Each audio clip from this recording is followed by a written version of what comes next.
So guys, स्वागत करता हूं मैं आपका अपने YouTube चैनल योगता इंस्टीट्यूट ऑफ सोशल साइंस। उम्मीद होगी सभी सुरक्षित होंगे और स्वस्थ होंगे। ओके बेटा, केमिकल बॉन्डिंग की हमने 2 वीडियो अपलोड कर दी हैं। ठीक है, हमें टारगेट रखना बेटा पूरी होल केमिस्ट्री का जेई के अकॉर्डिंग आउट ऑफ 100 का। ओके, और नीट के अकॉर्डिंग बेटा 180 का। क्लियर है बेटा?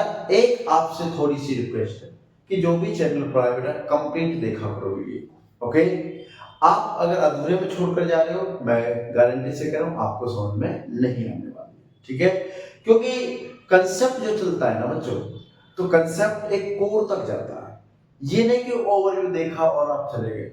ओवरव्यू देखना तो बेसिक से आप वीडियो बंद कर सकते हो, कोई दिक्कत नहीं। ओके, बट अगर आपको वास्तव में ही सीखना है, आपको लगता है कि हाँ I have more potential, okay, तो आप कंप्लीट वीडियो देखा कीजिए, तभी आपको समझ में आएगा कि हाँ मुझे कितना आता है और कितना नहीं आता है। बस समझ में आई?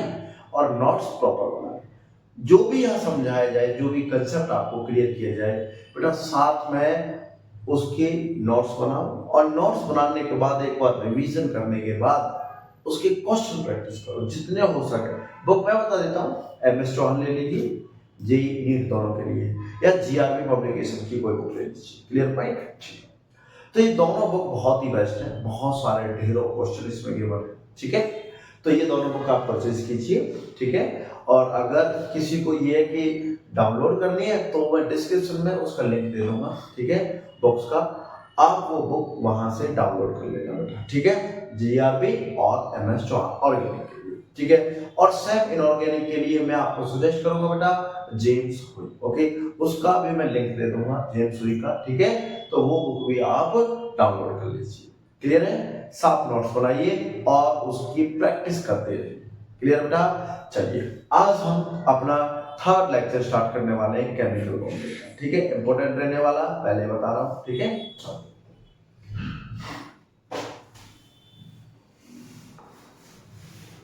बच्चों, लास्ट टाइम हमने बात की थी हाइपोवैलेंट एंड हाइपरवैलेंट मॉलिक्यूल्स की। ओके, एक बार मैं रिकैप कर देता हूं। हाइपोवैलेंट मॉलिक्यूल वो थे जिनके ऑक्टेट से कम इलेक्ट्रॉन होते हैं, उसमें जैसे BCl3 होगा, BeH2 होगा, AlCl3 होगा। ओके, 8 इलेक्ट्रॉन से वैलेंस सेल में क्या होते हैं बेटा? कम इलेक्ट्रॉन। ठीक है, आफ्टर बॉन्डिंग। और हाइपोवैलेंट हाइपरवैलेंट वो होगा जिसमें 8 इलेक्ट्रॉन से क्या हो जाए? ज्यादा हो जाए। हाइपो मतलब कम, हाइपर मतलब ज्यादा इलेक्ट्रॉन से। Clear point? ठीक है, आज हम बात करेंगे बेटा यहां पर बॉन्डिंग इन मॉलिक्यूल्स, कि मॉलिक्यूल्स में जो बॉन्डिंग होगी वो क्या होगी बेटा। ठीक है, बेसिकली बॉन्डिंग, हम केमिकल बॉन्डिंग पढ़ रहे हैं तो केवल 4 टाइप की बॉन्डिंग के बारे में हम बात करने वाले हैं। ठीक है, लेकिन अभी फिलहाल 3 टाइप बॉन्डिंग। ठीक है, एक हाइड्रोजन बॉन्डिंग है जिसको हम कोवैलेंट कैरेक्टर के अंदर ही ले लेते हैं। ठीक है, लेकिन हम 3 टाइप की बॉन्डिंग की बात करेंगे। ठीक है, कितने टाइप की बॉन्डिंग होगी बेटा? 3 टाइप्स। 3 टाइप्स की बॉन्डिंग होगी। फर्स्ट आयोनिक बॉन्डिंग, सेकंड बच्चों कोवैलेंट बॉन्डिंग,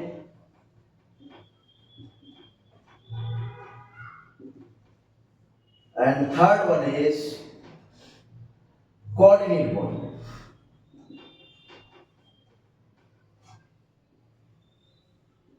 कोऑर्डिनेट बॉन्डिंग, ये 3 टाइप की बॉन्डिंग है हमारे अभी केमिकल बॉन्डिंग चैप्टर में। ठीक है, तो हम पहले लेते हैं कौन सी बॉन्डिंग बेटा? Ionic bonding. आयोनिक बॉन्डिंग बच्चों बहुत सिंपल सा आयोनिक बॉन्डिंग का नेचर है बेटा। कैसे? अगर हमारे पास आयन फॉर्म हो रहे हो, और आयन फॉर्म का होते हैं बच्चों जब इलेक्ट्रोनेगेटिविटी का डिफरेंस। लेकिन यहां पर एक पॉइंट है, अब आप कहोगे सर HCl भी तो आयनिक है, HF भी तो आयनिक है। Yes, but some covalent character there. Okay, तो हम यहां पर जो डेफिनेशन पढ़ते हैं आयनिक बॉन्डिंग, वो क्या होता है बेटा? कि bond form between metal and non metal, non metal. Clear बेटा? कि अगर बॉन्ड बन रहा हमारे पास मेटल और नॉन मेटल का, तो हम उसको बोलेंगे कौन सी बॉन्ड है वो बेटा, आयोनिक बॉन्ड। बात समझ में आई। और मेटल मोस्टली कौन सा लेंगे हम, जो मेटल रहेगा वो होना चाहिए बेटा ग्रुप फर्स्ट या फिर group second.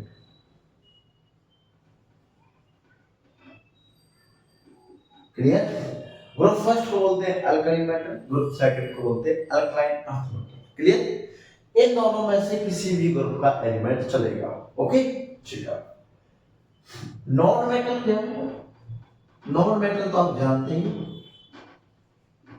Clear.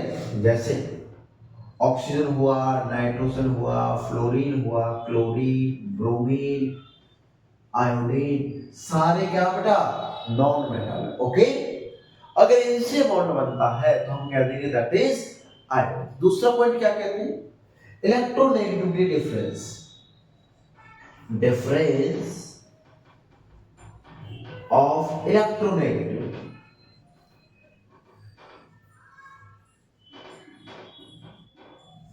Greater than 2.1। जो इलेक्ट्रोनेगेटिविटी का डिफरेंस है बेटा वो 2.1 से ज्यादा होना चाहिए। Clear point. अगर ऐसा कुछ है तो हम कह देंगे मॉलिक्यूल इज आयोनिक। बात समझ में आई। बात सुना बेटा। जैसे एग्जांपल देखो, एग्जांपल हमने लिया बेटा क्या, NaCl, NaF, LiCl, Li2O, okay, या LiCl, LiF, ठीक है, BeO, MgO, सारे के सारे क्या है बच्चों आयोनिक। बोलो क्लियर थी पॉइंट। क्लियर बेटा। चलो इसके बाद क्या है कि हमने मॉलिक्यूल तो देख लिया कौन से आयनिक बॉन्ड बनाते हैं, ठीक है। अब इनकी कुछ प्रॉपर्टी है बेटा आयनिक बॉन्ड। क्या प्रॉपर्टी है अभी देखते हैं।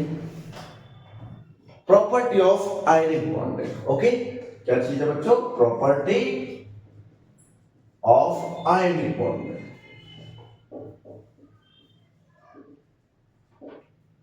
फर्स्ट जो प्रॉपर्टी है बेटा, first molecules in which ionic bonding present are hard in nature. Okay कैसे नेचर होंगे बच्चों, हार्ड होंगे। ठीक है कैसे नेचर होंगे बेटा, hard in nature. Hard nature के, अगर हार्ड नेचर के बच्चों इसका मतलब क्या फिर कि मेल्टिंग और बॉइलिंग पॉइंट भी हाई रहेगा। Simple, melting point and boiling point are high. बेटा मेल्टिंग पॉइंट और बॉइलिंग पॉइंट हाई रहेगा। और थर्ड क्या है, डिसॉल्व इन वाटर, वाटर में डिसॉल्व हो जाएंगे। और क्या बेटा, they conduct, fourth they conduct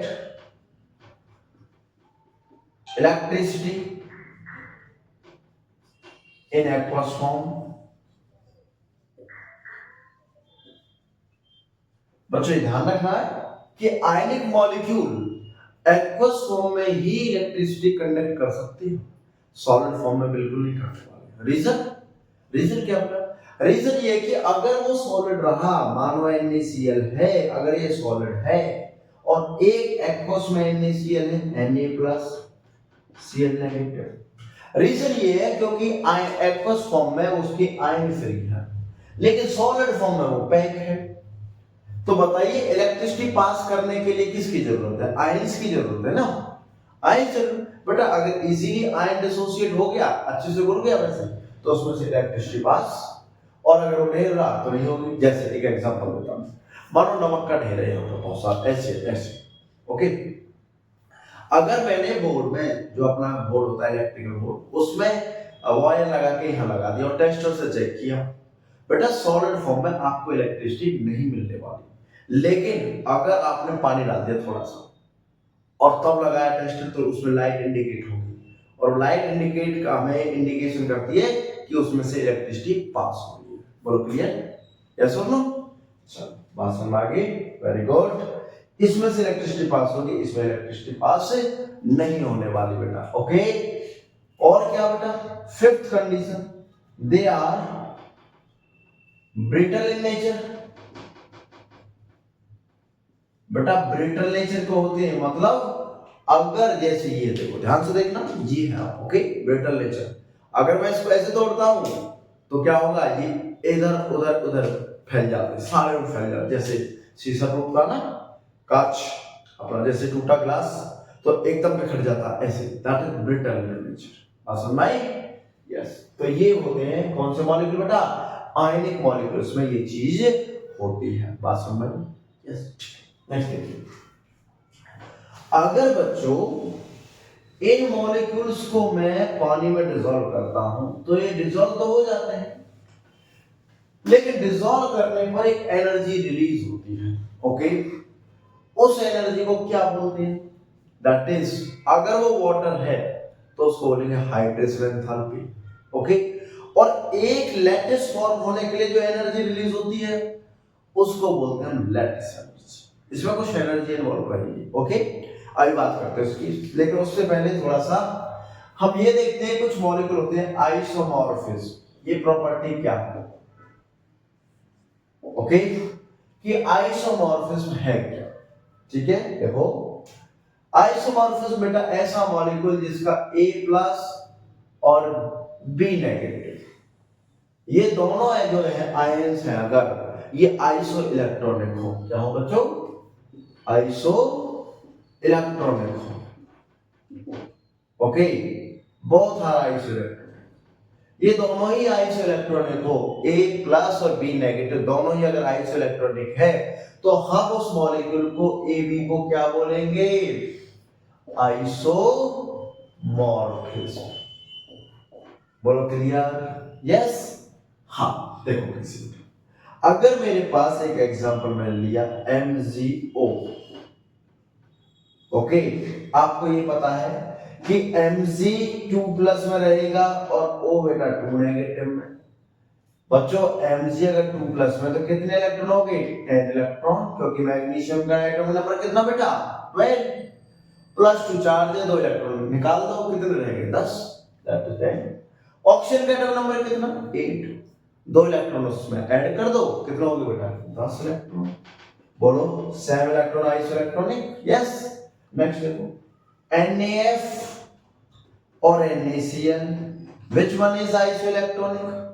बच्चों NaF Na प्लस है और F नेगेटिव, NaCl वही Na प्लस और Cl नेगेटिव। यहां फिर से 10 इलेक्ट्रॉन और यहां भी 10 इलेक्ट्रॉन, ये तो आइसोमॉर्फिज्म हुआ, क्या ये भी है क्या, चेक करें। Na प्लस 10 इलेक्ट्रॉन, लेकिन chlorine 18 electron, this is not. अब बात समझ आ गई होगी। एक एग्जांपल और लेते हैं, MgF2 और एक AlCl3 और एक AlF3। देखते हैं which one is isomorphous, okay. बेटा Mg 2 प्लस और 2F नेगेटिव। आपको याद रखना है यहां जितना एटम रहे वो यहां आएगा, कभी उस पर चार्ज चढ़ा दो, अगर आपने चार्ज इंडिकेट कर दिया उतना तो गलत हो जाएगा आंसर, ओके। देखो Mg2 प्लस मतलब 10 इलेक्ट्रॉन, एक फ्लोरीन में 9 और बेटा एक इलेक्ट्रॉन ऐड हो गया 10 electron, yes this is isomorphism.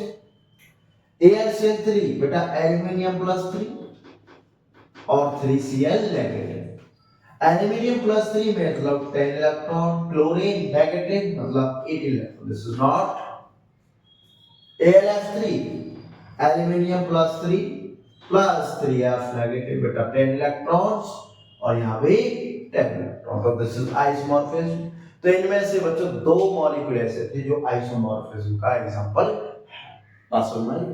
Yes. Next बात करते हैं, आइसोमॉर्फिज्म क्लियर हो गया, ग्रेट। अच्छे बच्चों अच्छा पढ़ लेते हो। नेक्स्ट देखो, अभी हम आयनिक मॉलिक्यूल की बात कर रहे थे, ये भी आयन से, ठीक है। तो लैटिस एंथैल्पी की बात करते हैं आयनिक में ही, लैटिस एंथैल्पी। ओके, क्या होती है बेटा लेटेस्ट एंथैल्पी? मैं पहले आप एक बात करता हूं आपसे। ओके बेटा, एक मॉलिक्यूल है मेरे पास NaCl।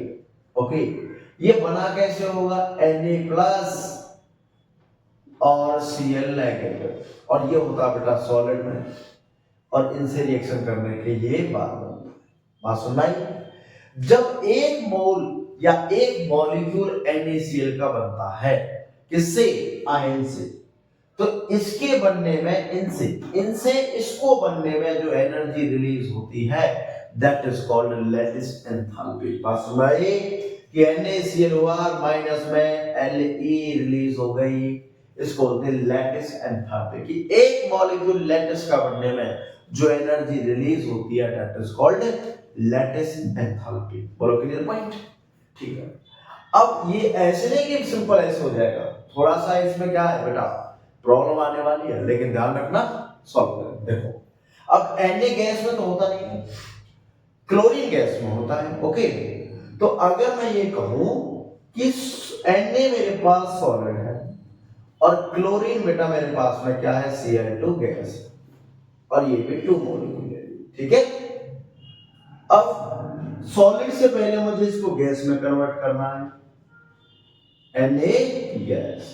तो बेटा अगर कोई कंपाउंड सॉलिड से डायरेक्ट गैस में कन्वर्ट हो रहा हो, तो इस प्रोसेस को बोलते हैं क्या बोलते हैं? इस प्रोसेस को बोलते हैं सब्लिमेशन। ओके, और जो एनर्जी मैं यहां प्रोवाइड करने वाला हूं सॉलिड से डायरेक्ट गैस में, that is called sublimation energy.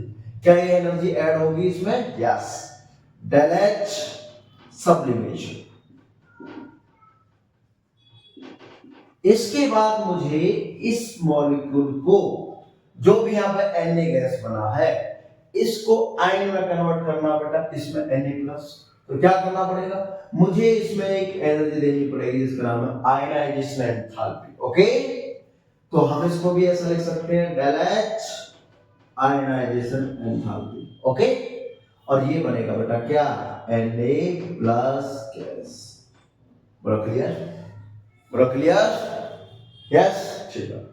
Same अगर क्लोरीन है बेटा यहां पर, तो पहले मुझे क्लोरीन को बनाना पड़ेगा, क्लोरीन एटम, अभी तो मॉलिक्यूल है, तो उसके लिए एक एनर्जी देनी पड़ेगी बेटा, del H bond dissociation enthalpy. मतलब क्लोरीन क्लोरीन का बॉन्ड मुझे तोड़ना पड़ेगा। क्लियर? ये बन गया। अब इसके बाद मुझे इसको आयन में, बेटा क्लोरीन जो नेगेटिव बनता है, किसकी वजह, कौन सी एनर्जी रिलीज होती है? Electron gain enthalpy. यस, और ये एनर्जी बेटा रिलीज होती है जिसको हम लिखेंगे इलेक्ट्रॉन गेन एंथैल्पी।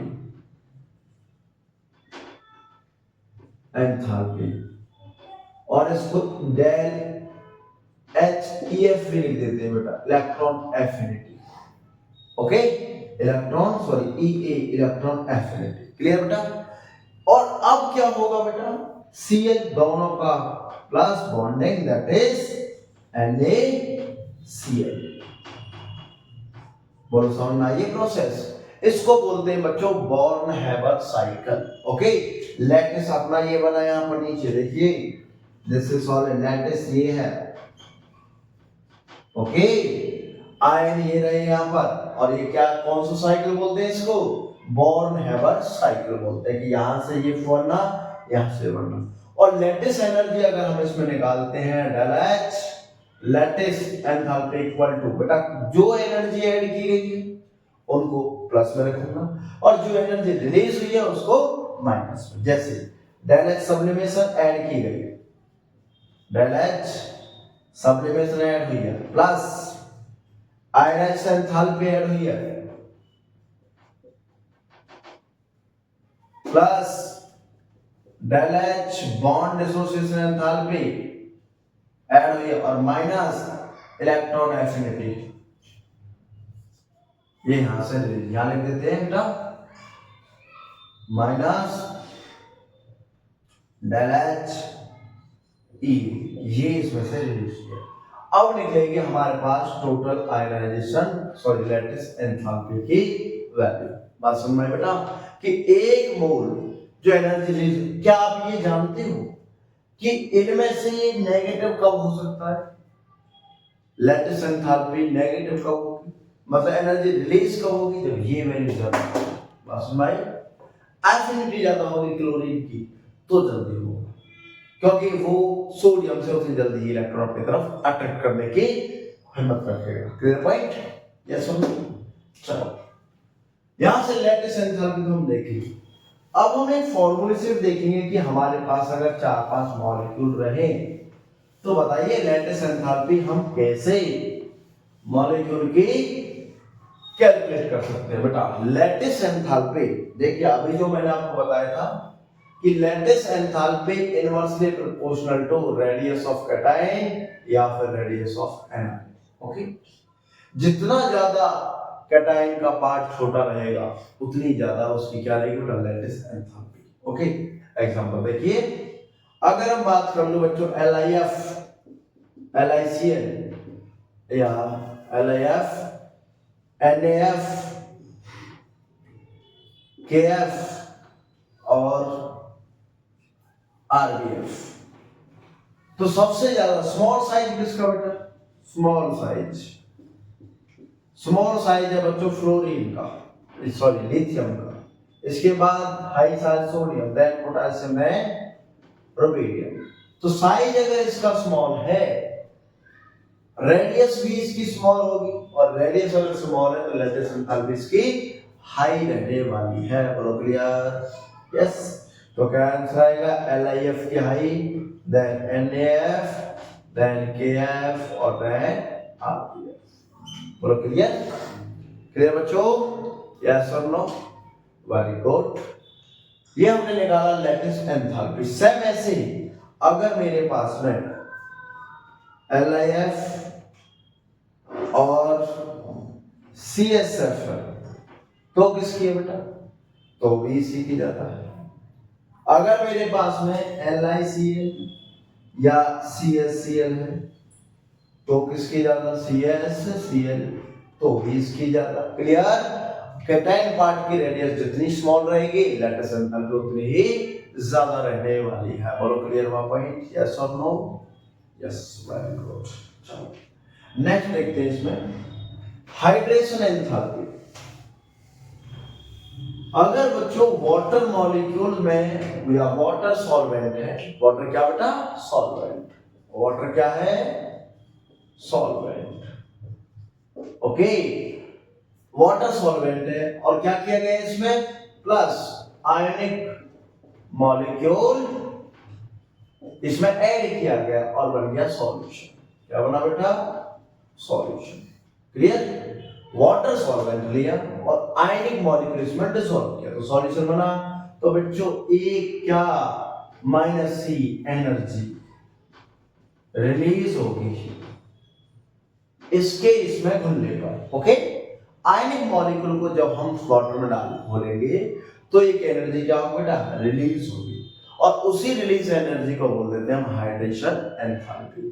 तो बेटा वाटर मॉलिक्यूल्स को अपनी तरफ अट्रैक्ट कौन करेगा, जिसका साइज स्मॉल रहेगा। बोलो क्लियर? जैसे अगर मैं बात करूं कि मेरे पास में एक मॉलिक्यूल है बेटा, कौन सा, इसको बोलते हैं हाइड्रेशन एंथैल्पी। ओके, वाटर में इसको, तो लिखो पॉइंट को कि हाइड्रेशन एंथैल्पी क्या होती है, पहले पॉइंट लिखते हैं, हाइड्रेशन एंथैल्पी क्या होती है बच्चों, कि एनर्जी रिलीज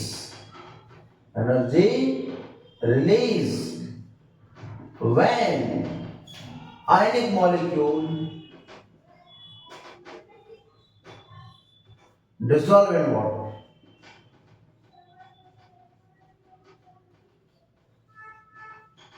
अगर आयनिक मॉलिक्यूल वाटर में डिसॉल्व हो जाते हैं तो जो एनर्जी रिलीज होती है उसी को बोल देते हैं बेटा क्या, हाइड्रेशन एंथैल्पी। बात समझ में आई? यस और नो? क्लियर हुआ? ठीक है बेटा, हाइड्रेशन एंथैल्पी हमने पढ़ लिया। ठीक है, बाकी का हम कल पढ़ने वाले हैं। ओके, तो बने रहिए योग्यता इंस्टीट्यूट ऑफ फ्यूचर साइंस के साथ। ठीक है, थैंक यू वेरी मच।